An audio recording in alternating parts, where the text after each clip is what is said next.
Welcome to the Sage Thought Leadership Podcast, transforming the way people think and work so their organizations can thrive. Well, hi, everyone, and welcome to our podcast. I'm Ed Kless, and with me today is Bill Woosley. Bill is the president and founder of FiveTwo, a network that equips faith-based entrepreneurs to launch a variety of sustainable startups.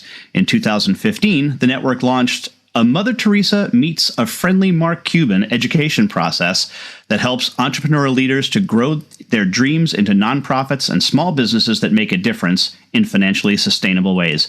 Bill is also the author of 7 Steps to Start, a practical how-to book written from the front row seat of over 30 years of startup experience. Welcome to the Sage Thought Leadership Podcast, Bill Woosley.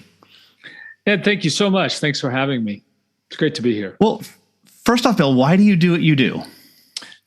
Ed, I'm a pastor. I've been a pastor since 1987. I was always the guy that was in charge of growing and reaching new people in ministries, always in large churches. Had a lot of success with that, and just became more and more convinced. My heart is that more people would know the hope, the love that Jesus gives, and really, it's that whole calling. And so that really is what propelled me early on in my ministry. And then as I worked in church planting and worked with people who've started stuff, it's a hard job. It's a lonely job. And that's why we started our network, FiveTwo, to really support and equip those people. So that's why I lead a network that invests in Christian entrepreneurial leaders, because I feel for them and I see the success that's potentially there in them. Well, let's talk a little bit about that. It can be challenging sometimes to discern one's calling, can it? Yeah, it really is.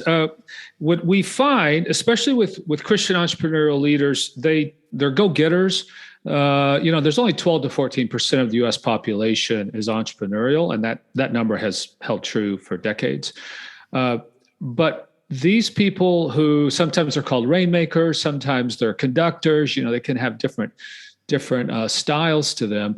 They're involved in creation. I mean, oftentimes when we talk with them, they don't even know how they did it. They're just like, innately they do stuff that starts things and it works.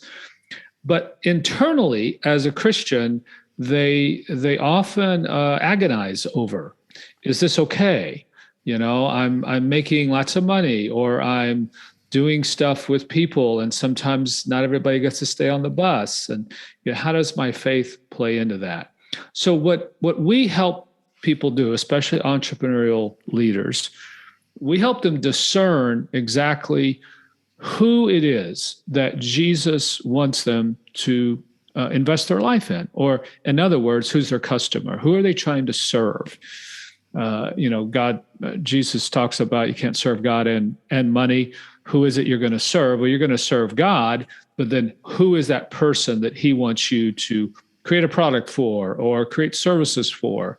And if we can help you discern the who that is near and dear to your heart, then you're self-motivated, you're excited, your purpose is clear, nobody has to crack the whip and get you moving, that kind of thing.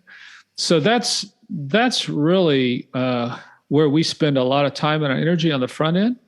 If we can get that foundation right for you, then you're off to the races. And time again, people come to us. They come to us with a product or concept or something like that, but they've never thought through the who. Who is this really for?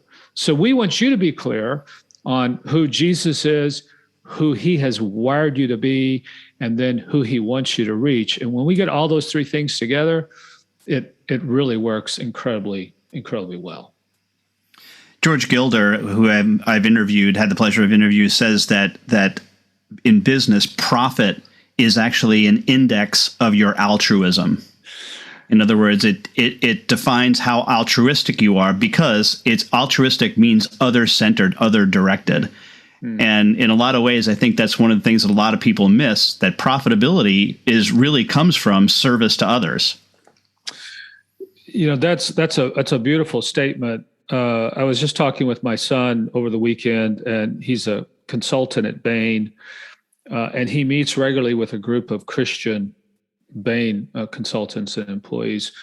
And he said, we're talking about, because he's very big on generosity, my son is, and we're talking about how you can set a goal, obviously you should, what do you want to have at retirement, et cetera, et cetera. But he's also set a goal, and he's challenging, how much do you want to give away by the time you retire or by the time you leave the earth? And so when we talk with business leaders and they're very hung up on the profit side of things, to get to the profit side of things, you're going to go through a lot of stuff, right? And you're either going to get there very poorly, and you may get to large amounts, or you're going to get there very well, and the wake you leave, Henry Cloud would say, you're always leaving but two sides of the wake. There's a performance side of the wake, and there's a people side of the wake. And we want you to really appreciate that people side. Just spoke with a guy a while ago before this call who is struggling with his startup, and he's one of the leadership team. But there are just huge relational issues that are going on in this startup. It's no fun. It's a drudge, and it's time and time again, trust is broken. So the who in general, again, who in your life, who are you serving? Who are you called in to reach and provide for? And what's that going to look like, especially in your relationships on your team as you strive towards profitability? Because if you're in a for-profit, profit is the end game, but the journey you use to get there is really going to define your life, and it's going to define the fullness of your life. Sure. Another person I've had the pleasure of interviewing, Rabbi Daniel Lappin, talks about the reason why we use the word making money, not taking money, which is really interesting, because what we don't take money, we make money by the creation of something that other people want. Yeah. So when we work with startup ventures, there are lots of theories or lots of opinions on why something fails. The two prominent ones are that the founder just says enough and they kind of give up. And the second one is, though, and it's the one we push a lot, is you no longer have a customer. You have something nobody wants. It's just not valuable to them. And when you're building your team or you're discerning, who is that God's calling you to really reach and serve and provide for, they can tell if you love them or not, or you're just using them. One of the traits that we look for in leaders is the trait of helpful, and it literally means I feel like you're investing in me, you're helpful, as opposed to you're just using me. And so that making money, taking money, especially in today's culture, right? You can't take it, but if you provide value in a way that really cares for the individual and wants to see one of their jobs or their pains or their aspirations come to be, then they'll gladly give you the money. But that it's because there's a trust there and there's a relationship there. So that's just everything. Well, Bill, we have an exit question that we ask all of our guests, and that is, who is a hero of yours and why are they a hero? Probably, I would say that one of my premier heroes is a former professor of mine. His name is Robert Kolb, and he was an ethics professor. He still is.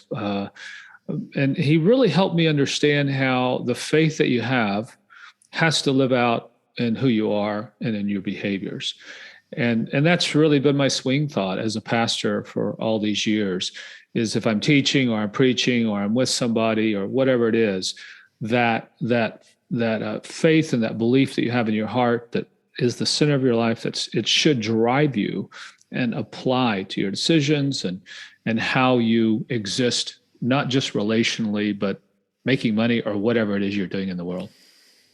And lastly, Bill, how can somebody contact you?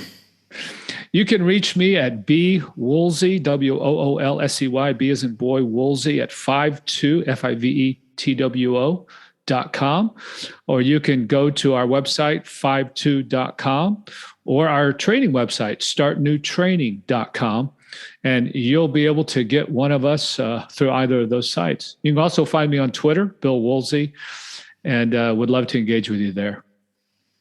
All right, Bill Woosley, the president and founder of FiveTwo, thanks so much for being a guest on the Sage Thought Leadership Podcast. And thank you so much for having me. Review and subscribe by searching your podcast player of choice for Sage Thought Leadership Podcast.